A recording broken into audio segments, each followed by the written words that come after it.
Mitchell স্টার্কের চাইতে আমাদের মুস্তাফিজ হাজার গুণ ভালো। হঠাৎ মুস্তাফিজকে নিয়ে কেন কথা বললেন মাশরাফি বিন মুর্তজা? দর্শক, বিস্তারিত জানতে অবশ্যই ভিডিওটি শেষ পর্যন্ত সবাইকে দেখার অনুরোধ রইল। মিচেল স্টার্ক হচ্ছেন এবারের আইপিএলের সবচেয়ে সেরা খেলোয়াড়, কিন্তু প্রত্যেকটা ম্যাচেই ফলো করছেন তিনি। প্রথম ম্যাচ থেকে শুরু করে 7টি ম্যাচেই দিয়েছেন 50 রান। তাই তো মিচেল স্টার্কের চাইতে মুস্তাফিজকে এগিয়ে রাখছেন সবাই।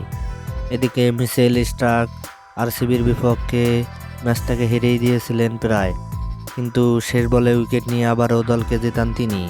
কিন্তু এদিনও খরচ করেছেন 53 রান।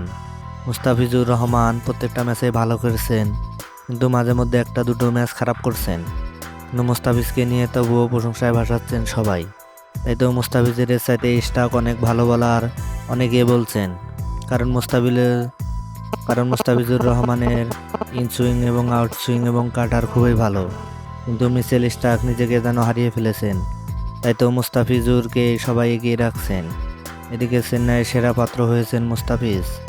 দর্শক, আপনি কি মনে করেন স্টার্কের চাইতে মুস্তাফিজুর রহমান অনেক ভালো? তাহলে অবশ্যই আপনার মূল্যবান মতামত কমেন্ট বক্সে জানিয়ে দিবেন।